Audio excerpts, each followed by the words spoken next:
안녕하세요. 개미의 재테크 최현준입니다. 오늘 말씀드릴 건 ISA에 대해서 많이 말씀드릴 건데요. 보통 많은 분들이 ISA에 대해서 문의가 많이 들어와서 저희가 영상을 제작하게 됐는데 ISA는 그야 말대로 풀었으면 개인 종합 자산 관리 계좌라는 거예요. 그러니까 내가 계좌가 하나 있으면 이 계좌에 돈을 넣으면 알아서 여러 가지 금융 상품을 나눠서 그 안에서 포트폴리오를 짜줘서 내가 투자를 할 수 있고 저축을 할 수 있게 한다는 건데 이거에 대한 제가 장단점을 몇 가지 말씀을 드릴게요. 네. 우선 ISA는 가장 큰 장점은 맨 처음에 취지는 그거예요. 이 통장 하나만 있으면 내가 여러 가지 포트폴리오를 짜서 여러 상품들에 투자를 할 수 있다. 이런 게 맨 처음 취지였어요. 그러니까 내가 이 통장에 내가 100만 원을 넣으면 뭐 20만 원은 예금, 20만 원은 채권, 20만 원은 펀드, 주식 이런 식으로 자동으로 이렇게 나눠진다는 건데 근데 사실 그렇게 제대로 지켜져 있진 않아요. 그래서 ISA가 맨 처음에 폭발적인 인기를 끌다가 실제로는 많이 유명무실해지고 단점이 많이 부각되는 게 ISA인데 우선 가장 큰 장점은 비과세입니다. 예를 들면 연봉 5천만 원 이상 버는 사람은 200만 원, 연봉 5천만 원이 이하인 사람들은 250만 원까지 이자에 대한 비과세 혜택을 줘요.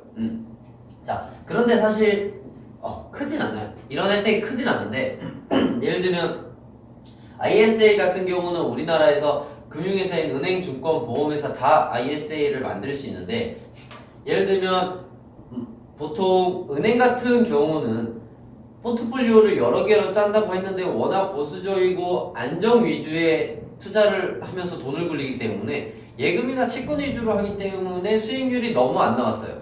그래가지고 ISA에 대해서 많이 이름이 많이 조금 취지하는 부합되지 않는다 이런 얘기가 많았거든요. 예를 들면 증권회사 같은 경우는 그래도 조금 공격적으로 하기 때문에 ISA라 하는 것들 중에서는 그나마 증권이 수익률이 그나마 좋았어요. 근데 여기서 중요할 건 뭐냐면 예를 들면 3년형, 5년형 이렇게 있어요. 근데 이동안 중간에 돈을 못 빼는 유동성의 문제가 조금 있어요. 유동성이 문제가 있기 때문에 3년 아니면 5년 안에 해제되면 비과세 혜택을 뱉어내야 돼요. 네. 그리고 한 가지 조금 안 좋은 점이 뭐냐면 ISA 같은 경우는 수수료가 있어요. 수수료가 1%라는 건데 이렇게 따졌을 때 일반 적금이나 예금이나 별 차이가 없다는 거예요. 물론 비과세 혜택이 있고 여러 가지로 투자가 가능하지만 취지에 부합하지 않게 실제로 위험률이 있는 리스크가 있는 투자 목적이 아니라 채권이나 예금 위주로 투자를 하기 때문에 실제로 수익률은 떨어지는데 그 안에서 또 수수료가 먹기 때문에 실제로 일반인 상품보다 게다가 중간에 유동성이 조금 떨어져서 ISA 같은 경우는 계속 개선이 되고 있는 수준이에요.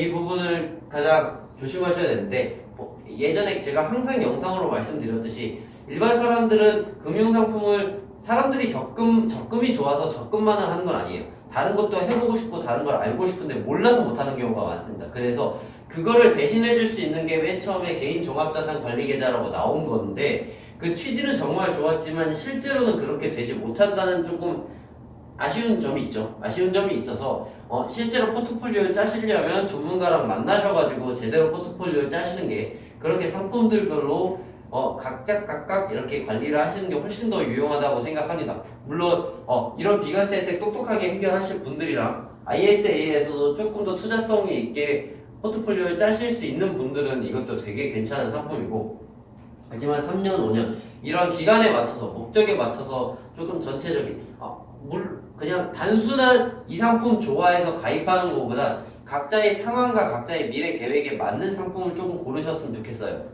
물론 그런 게 가장 되게 중요한 부분이어서 그런 부분 참고하시고 ISA에 관한 설명은 이 정도로 마치겠습니다. 네, 감사합니다.